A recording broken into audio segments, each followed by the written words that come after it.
Thinking Aloud. Conversations on the leading edge of knowledge and discovery with parapsychologist Jeffrey Mishlove.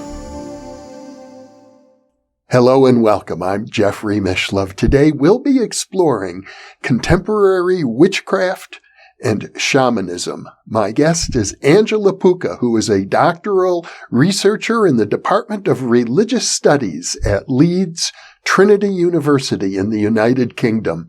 She is also the host of her own YouTube channel called Angela's Symposium, in which she focuses in on academic research on esoteric subjects.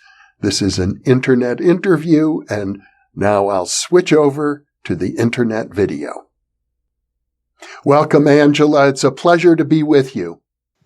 Hey, Jeff. Thank you so much for having me on your fantastic YouTube channel. You have been specializing in the academic study of esoteric subjects, which I guess has opened up recently because I recall when I was a graduate student, it was almost impossible to study contemporary occult esoteric movements, even though at a popular level where I was in school at Berkeley, they were all over the place. Yeah, it is still quite a niche subject, although there have been quite a few studies at this point, especially when it comes to Western esotericism. So, for example, you have the works by Antoine Febvre in France, and there is a very famous school of studies on Western esotericism at the University of Amsterdam, with Harner and Marco Pasi and von Stuckard. So yeah, actually there are a few very key scholars, but as overall, I'd say the study of magic-related topics, Western esotericism, esoteric subjects, it's still, it needs to be develop more, I'd say. And that's why I have my YouTube channel, to raise awareness that the academic study of these topics is indeed important. Now, obviously, you're Italian, but you've chosen to do your graduate work in the United Kingdom at the University of Leeds. Do you think the atmosphere in England is more favorable to this sort of research? Yes, indeed it is. In Italy, I think at this point it's quite impossible to pursue this kind of research. So yeah, that's why I chose to do it in the United Kingdom. Yeah, actually, it was all because of my supervisor, which is Dr. Susan Owen. I came in contact with her, and I just really adored her work, which is on shamanism, druidry, and cultural appropriation. And so I really wanted to pursue my PhD with her as my supervisor, and that's what I did, basically. You just used an interesting term, cultural appropriation. Could you explain how that term is used in the study of religions? Oh, well, that's a highly debated term and topic. So you will find very different ideas on the matter. On that topic, I highly recommend my supervisor's book, which is the Native American cultural appropriation, or the cultural appropriation of Native Americans. Yeah, it is by Susan Owen. So the term is normally used in reference to the appropriation of other people's culture. And it is something that it is also relevant in my research. It is not as relevant, but it is marginally relevant because in my doctoral research, I have studied both transcultural and indigenous forms of shamanism in Italy. So, of course, it's quite interesting because, first of all, I'm using the term indigenous in an Italian context, which is something that I explain at length in my dissertation how come I decided to employ this specific term. And also the transcultural form of shamanism are those that basically import other forms of shamanism from other cultures, those which are normally perceived to be indigenous cultures, and they kind of translate these practices according to, of course, the cultural context they belong to. So it is a way of importing, reinterpreting, and somehow translating foreign practices and embedding them in a new cultural context. And they are usually defined as transcultural, especially in core shamanism, for example, because they are believed to go to the essence of shamanism, so to the core principles which are transcultural or cross-cultural, and they do not need to be related to one specific cultural context, but can be applied to multiple ones. Well, I'm under the impression, since you're have referred to North American natives and their shamanistic practices, that cultural appropriation is resented by indigenous people, that they see outsiders coming in and learning some of their practices and then going out and selling workshops and so on, and making money off of their cultural practices while they themselves are still struggling. Do you find that in other cultures, say, for example, in Italy or elsewhere? Well, in Italy, you may find some kind of reinterpretations or, for example, native North American practices and other indigenous practices, but they are not normally done to gain a profit from it. I think that there have been some scholars who have argued that the key aspect of cultural appropriation is disrespect of that culture and taking advantage of it from an economic point of view. So in the Italian case, usually transcultural forms of shamanism tend really not to have that kind of approach, that kind of interest in profiting from it. Whereas transcultural forms, which may take inspiration from indigenous practices, but they only address the core aspects, the core elements, which they don't believe belong to that specific indigenous culture, but to all cultures. In that case, I'd say there isn't really a form of cultural appropriation, just because culture is not really there. It is kind of, eliminated. And it is one of the criticisms that they have encountered, because there have been other scholars who have criticized forms of transcultural shamanism, saying that they are non-cultural rather than cross-cultural.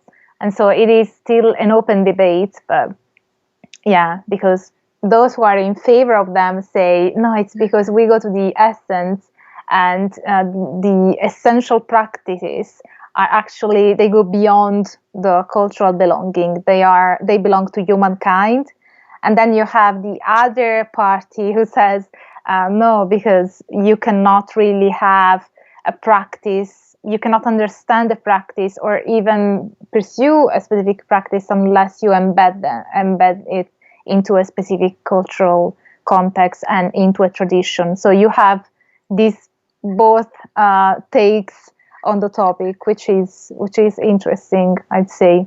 I recall when I was a younger person in Berkeley, there was a large pagan community and many different overlapping pagan communities, but I'm pretty sure everybody involved, and there were hundreds and hundreds of people, probably had a conventional middle-class Western American, in this case, upbringing and with some sort of mainstream religion, and then they chose to leave the religion in which they were raised and assume a kind of pagan lifestyle, but it was never even close to being indigenous. And I imagine that's the case over most of the world today, at least the Western world. Yeah, I think that paganism and shamanism are two different phenomena, even though they may be related, because according to some, shamanism can fall under the umbrella of paganism, but paganism is quite different. Paganism is more a religion.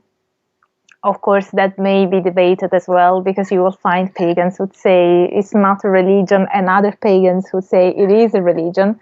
So normally that depends on how much the person associates the term religion to monotheistic religions, because sometimes they feel like religion is how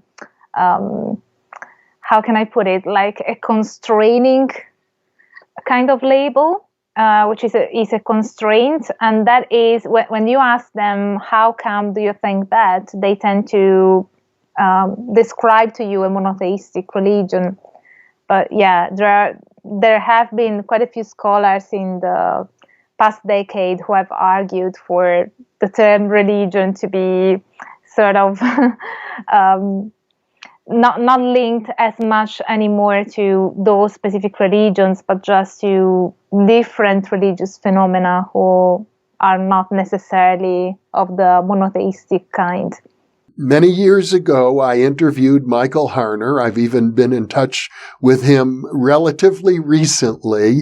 And I gather from your writing that he's actually launched practically a worldwide movement of contemporary individuals who are practicing shamanism in this transcultural mode that you've described.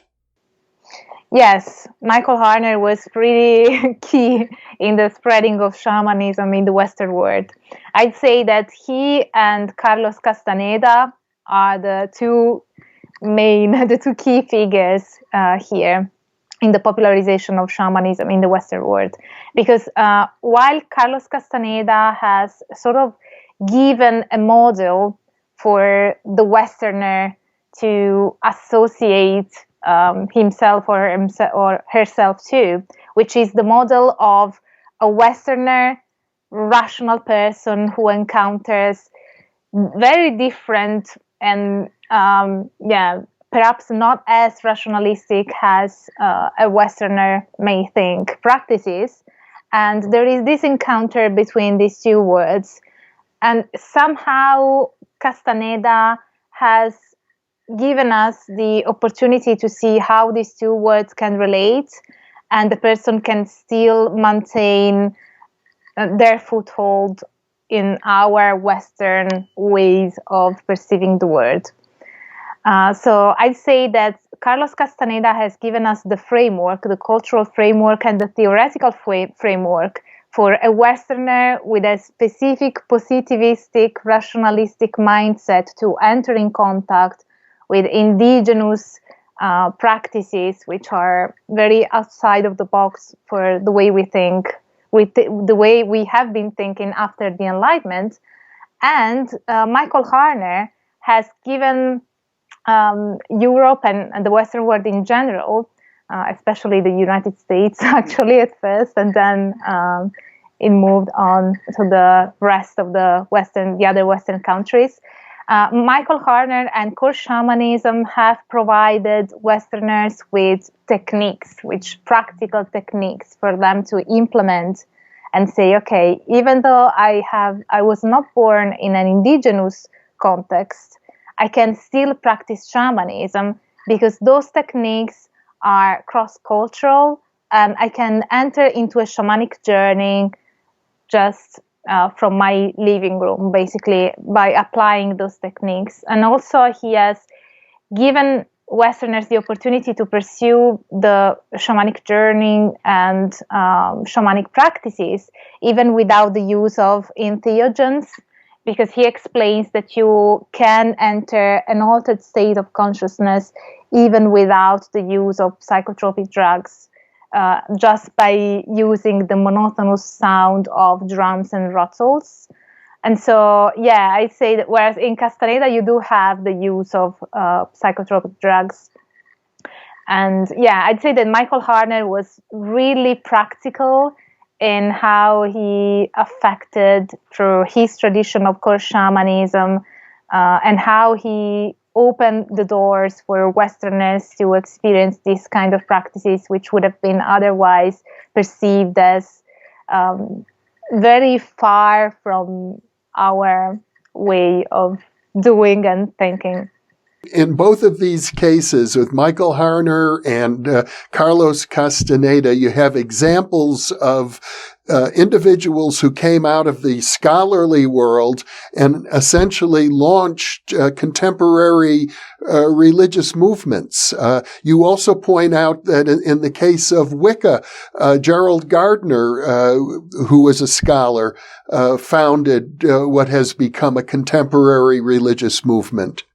Yeah, this is a concept that it is addressed in a very interesting book, apart from my paper, which is on scientism and post-truth in contemporary shamanism in Italy.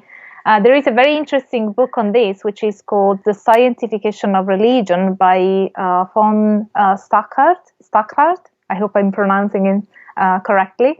And it talks about how academia has affected significantly new religious movements such as paganism and shamanism, both because you have cases of scholars who have become practitioners, and in other cases you have practitioners who have drawn upon academic scholarship in order to validate their beliefs and their practices.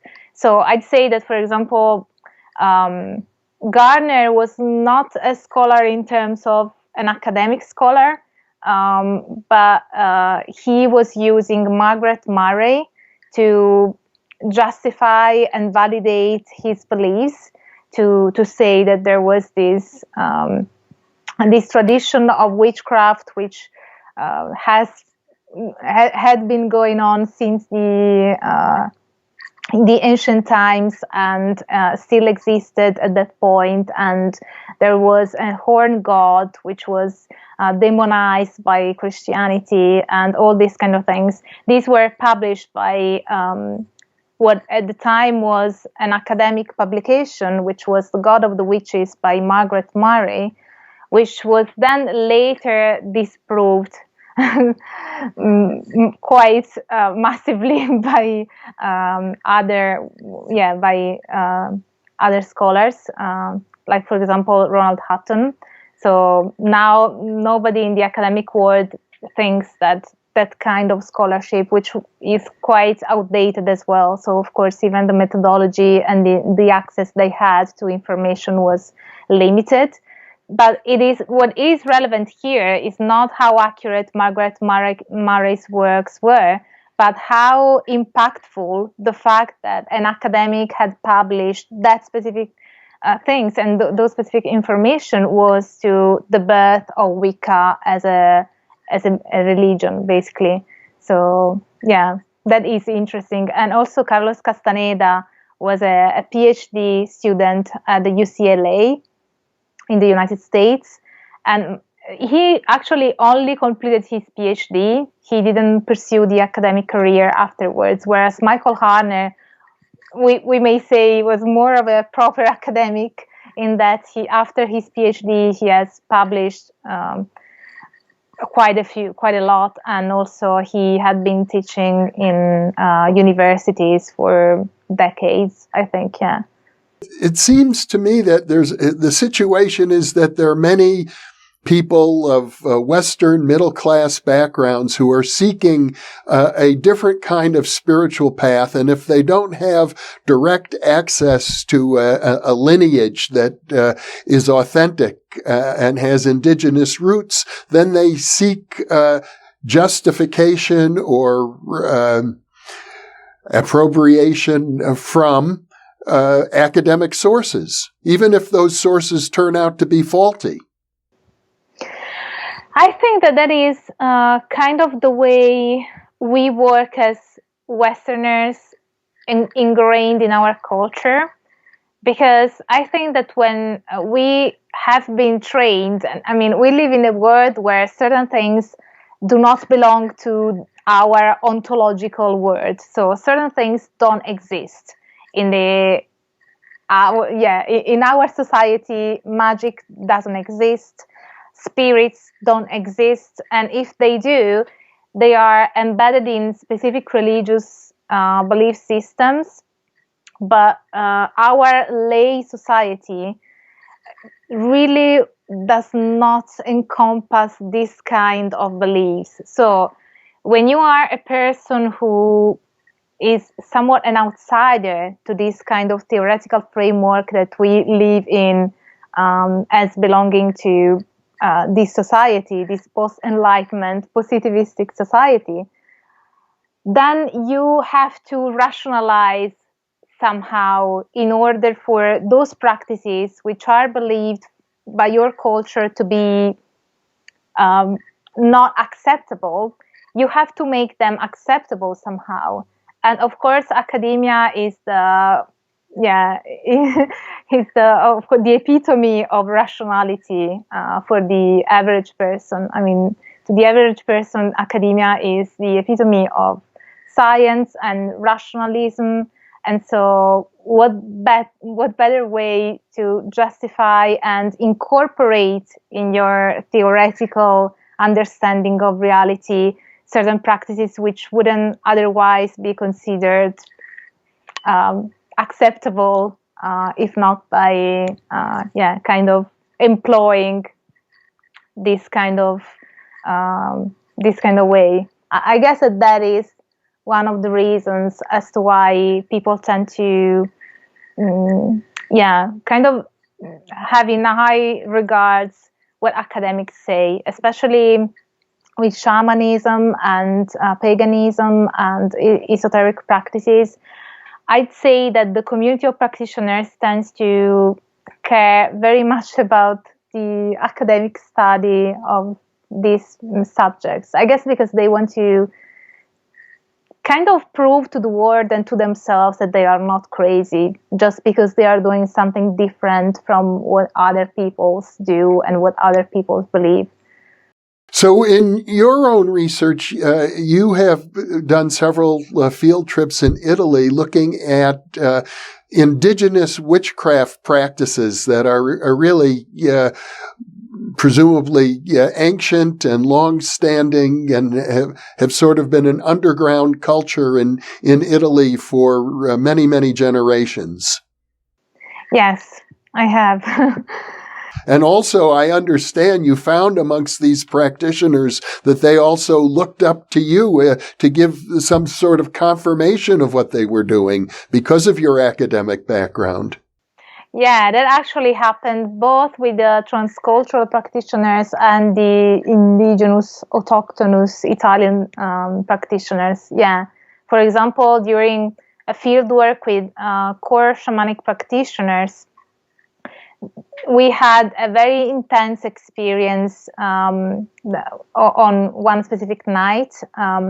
And the day after, I'd say that most of the practitioners, most of the attendees to that workshop came to me over breakfast or over lunch asking, "So, Angela, what do you think as an academic about what happened yesterday?" But the way they were asking, it was a mixture of seeking my validation and kind of hinting at, you cannot really say that it was all made up. You cannot really, it was like a way of saying you were there, you saw, you experienced. So as an academic, can you deny what you saw and what you perceived?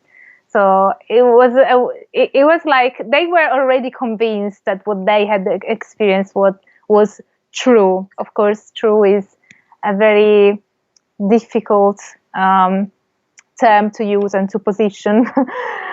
But yeah, it was true to them, and it was something that actually happened in their reality, in our reality. At the time, it was a shared reality. But yeah, they were already convinced of that, but they still wanted my validation. When it comes to the indigenous practitioners, actually the way I encountered them was kind of serendipitous. It was pretty by chance, I'd say, because at first my doctoral research was supposed to only look at transcultural practices, sometimes referred to as neo-shamanism. But at some point, there was an informant of mine who came to me and said, "Oh, Angela, have you heard of this person who says she's an Italian shaman, not an Italian practitioner of shamanism, but an Italian shaman, So I came in contact with her. I reached out to her, and I spent a few days at hers with her husband and children and in-laws. So it was a full immersion. And she says basically that she's the last Italian shaman of a hereditary tradition. And during the days I spent with her, she explained to me all the traits of her tradition, because of course I was there to do interviews, and I also did participant observation. So I attended rituals, even impromptu rituals that she wanted me to participate in and see. And yeah, and while she was explaining to me the traits of her tradition, it kind of rang a bell. And I thought, wait, but I have already heard of these practices. And so I asked her, but what is the difference between your tradition and this form of folk healing magic in Italy? And she said, oh, that's a very good question. And then she replied that her tradition had not been syncretized with Catholicism, whereas folk healing, folk vernacular witchcraft in Italy is pretty syncretized with Catholicism. So that was her answer. But at the same time, it prompted me to look further into it, and then it sort of opened the world because then I realized that it is quite widespread throughout the country. And there are basically this kind of vernacular witches are everywhere. And so I put their practices, their belief system, and everything in comparison to what shamanism can be said to be, which is another very difficult identifier, because it is still quite debated. But yeah, I put it in comparison with what shamanism is said to be, and with a new way of addressing what the definition of shamanism may be.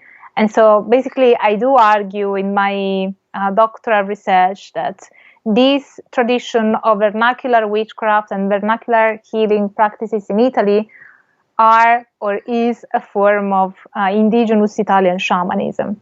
One of the words that you used in your paper I found interesting with regard to the transcultural or more modern approaches is that they take the more ancient traditions and the word you use is they're sanitized. That tell me what the word sanitize means in this context. When transcultural practices, which are the ones which are imported and reinterpreted by Westerners, are put in comparison with indigenous practices, which tend to be related to indigenous people, to the shamanism of indigenous people, there are certain quite evident differences that you find. And one of these is what has been referred to in literature as sanitization or sanitizing. And sanitizing means that all the dangerous and hazardous aspects of the practice have been totally removed from transcultural shamanism. So you wouldn't have like the use of psychotropic drugs. You wouldn't have anything dangerous like being left in a cave for weeks without food and water. And this is actually this actually relates to the Italian shaman I was just talking about, because she really doesn't like transcultural shamanism. And one of the things she said was, she explained to me her initiation, which happened when she was 16, and she was left in the woods, tied to a tree, and she was left there to just to be there, and without food or water, and she had to even pee on herself and everything. And she explained that as a necessary process of dehumanization, so that she would be reborn again as a shaman. And she said, how can that same process of dehumanization and sort of transcending your previous self can occur if you imagine yourself to go into a cave instead of being left into a cave for weeks. So she felt really strongly about it. So sanitizing is kind of removing everything dangerous from the practice, which may occur in different non-Western contexts and quite rarely occur when it comes to transcultural shamanism. It's been used as a way of kind of undermining sometimes the validity of transcultural practice, which is not something that I endorse. I think that they are just different, and they run into trouble and sometimes they want to claim that they do exactly the same thing as indigenous shamans do. So, but I wouldn't say that they are not valid practices. I just say that they are clearly different. And one of the differences is the one you mentioned. The idea of sanitization, because I did do an interview not too long ago with a fellow named Andy Hilton, who's written a book on initiation, an academic book, and he went through one of these weekend workshops on shamanism and described having had what seemed to him to be an authentic out-of-body experience in the course of a weekend workshop. He was quite amazed by it, and he felt it was something like an authentic initiation experience that really changed his life. But I gather that in indigenous cultures, a process like that could take years. You don't necessarily do it over a single weekend. Yeah, sometimes it does take years. Apart from the indigenous shamanism, I've also been in contact for quite some time, for several years, with a form of indigenous shamanism from South America, which is the Mapuche shamanism. And I'm very familiar with other indigenous traditions, especially with Mapuche shamanism. And these are traditions where initiations are pretty long and difficult, and sometimes life-threatening, to be honest. Sometimes shamans don't want to be shamans. They are forced into that because it's either that or death, basically. So it's not as romanticized as it has been in some cases in the Western world, because we have this idea of the shaman as this mystical figure. And this is all due to Mircea Eliade, which is an author who also popularized shamanism before Castaneda, but he was more niche, I'd say. Castaneda became really popularized shamanism because he was well read even among the average people, not just academics or scholars who were particularly interested in shamanism. But Mircea Eliade was the first one, I think, or one of the first ones who portrayed the shaman as this mystical figure who belongs to this world that predates our current world and can give us access to what is really there beyond our the structures we have created as Westerners. So yeah, that is a way of romanticizing shamanism, I'd say, which is pretty common. Earlier in our conversation, you made a distinction between paganism and shamanism, although you indicated they overlapped. As I recall from your writing, you imply that the term witchcraft is sometimes used synonymously with shamanism. In Italy, there is a paper that I've written on the discourse analysis of the terms witch and shaman in Italy, and how people who used to refer to themselves as witch are now referring to themselves as shamans. And that is because basically witch has, especially, of course, I'm referring to the Italian term, which is strega, and it has a long history of antagonism with the Catholic Church. And it's very loaded as a term with negative connotations, even from popular culture. Whereas shaman, as I was just mentioning, is pretty seen mostly in a positive light.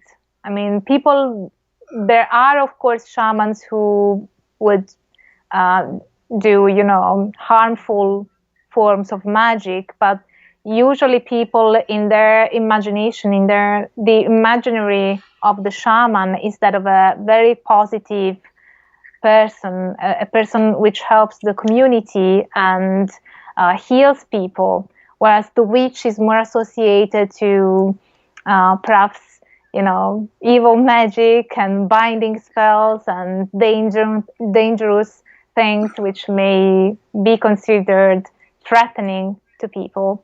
So shaman is a term that people in Italy, practitioners in Italy, are using more and more.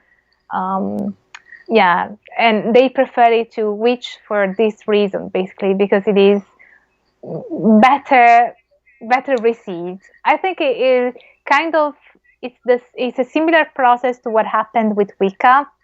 Even Wicca was a form of magic which was perceived in a very harmless light. Like magic is now connecting to nature, and even the magical spells tend to be very positive, and you wouldn't harm anyone, otherwise it would come back to you 3 times fold.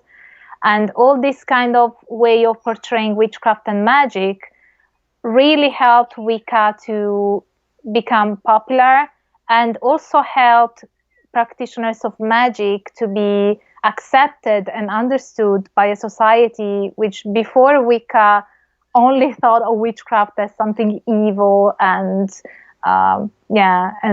dangerous to the society and to the community. So I'd say that both have sometimes romanticizing a practice or a figure can have actually a very productive outcome for the community of practitioners, because sometimes you have to break through certain preconceptions that society has in order for you to enter what is considered to be acceptable, and then you can show all the shades that specific practice actually encompasses. So well done to Wicca and the romanticization of shamanism. Even though you are Italian, you found that in England the environment was more favorable for the sorts of research that you're doing. I wonder if it's not because the Anglican Church in England has been more open to these things, whereas the Roman Catholic Church has a history of more hostility to various esoteric movements. So, for example, psychical research, which is a big interest of mine, has flourished in England in particular. Yeah, that is possible. To be honest, I had a very positive experience here in England in terms of how open academia is. And it is particularly interesting because I'm teaching at a Catholic institution, which is which is fascinating because it's like Catholicism somehow follows me. It's something that I was born into, and somehow, yeah, I'm still somewhat connected to it. So yeah, even though I am teaching in a Catholic university, they are really open to what I do. And in the past years, I have led a course, a course at the university, which was specifically on magic. It was on magic in religious practices and how magic is embedded and conceptualized and integrated across different religions. Although in my module, I decided to focus more on non-monotheistic religions for obvious reasons, I guess, because it's not as controversial to analyze how magic is embedded in Tantrism than it is in a Christian religion. So, because of course some may argue that there is magic there, whereas most would argue that it's not quite magic. So yeah, but they didn't really had anything to say about it, whereas in Italy I can't even begin to imagine that possibility. Yeah, at the moment I guess that it is still a strongly Catholic country. I did another interesting interview with Zofia Weaver from the Society for Psychical Research about Polish mediums and Polish spiritualism. And she pointed out it was very difficult in Poland for the spiritualists because the Catholic Church regarded spiritualism as some sort of an abominable practice. So people, even the talented psychics, were discouraged, greatly discouraged by the church. That's interesting. Now, let me ask you another question while I have you here. You did a fascinating paper discussing scientism and post-truth as different modalities for approaching reality. And we've talked about the scientism in the sense that many of the people engaged in transcultural shamanism look to academic experts for confirmation of their practices. How does post-truth fit in these days? We hear an awful lot about it, especially in the era of Donald Trump in the United States. Yes. Yeah, post-truth fits in because, post-truth is, we can kind of define it as a view of reality where how emotionally engaging something, a narrative is more important to the actual facts. So the way people understand reality in a post-truth theoretical framework is not based on factual evidence, but rather on how emotionally gripping the narrative of things is. And I think it's something which is becoming more and more common in today's world. And in fact, I know you have a Facebook group focusing on contemporary shamanism in Italy, where various participants in that group really express post-truth narratives that they believed in strongly and found very compelling, and the community of people found compelling, even though they were not factually based. So yeah, I have opened a Facebook group which was created specifically for my doctoral research to gather both informants and to create a community. Of course, they are aware that I'm a researcher and that everything they post can be used anonymously for my research. And there have been numerous interactions where this kind of narrative was very clear and was evidenced by the way they were interacting. Because sometimes there were altercations. Of course, there are quite often altercations on what is shamanism, for example, what constitutes a real shaman or real shamanism. And then you can, as you may read from my paper, basically those who tend to be more convincing and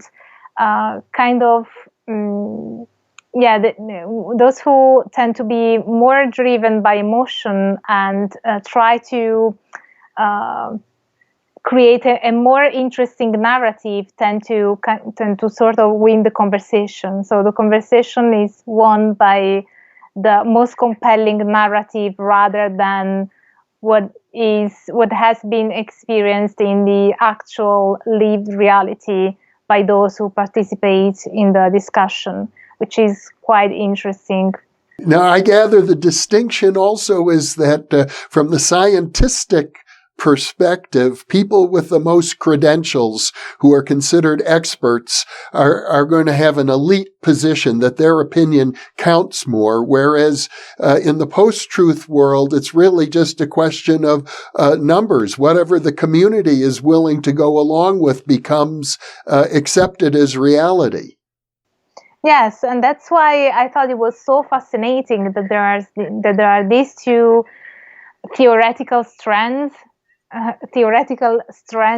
in contemporary shamanism in Italy.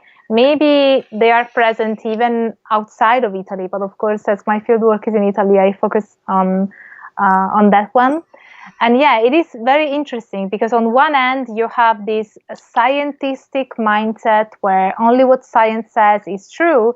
And so they would really seek validation from academic experts, while on the other hand, they tend to be anti-specialism somehow and just believe what is most fascinating and most compelling rather than what actually happens. So it is a very interesting mixture, which might seem contradictory at first, and maybe it even is. It's just that human beings are not straightforward. We are really complex, and sometimes we encompass things which might be considered not as not as compatible, but they are compatible to certain people and certain communities. I thought that your analysis was fascinating and that it really applies, especially here in the United States, to culture as a whole, not just to contemporary shamanistic practitioners. Yeah, but even what we spoke about before, about the romanticizing of shamanism, that is a form of post-truth, a way of seeing post-truth at play as well, because if you look at what shamans do across the world, they are not really this necessarily and only these very peaceful individuals, totally harmless, and so on and so forth, but they can do all sorts of things.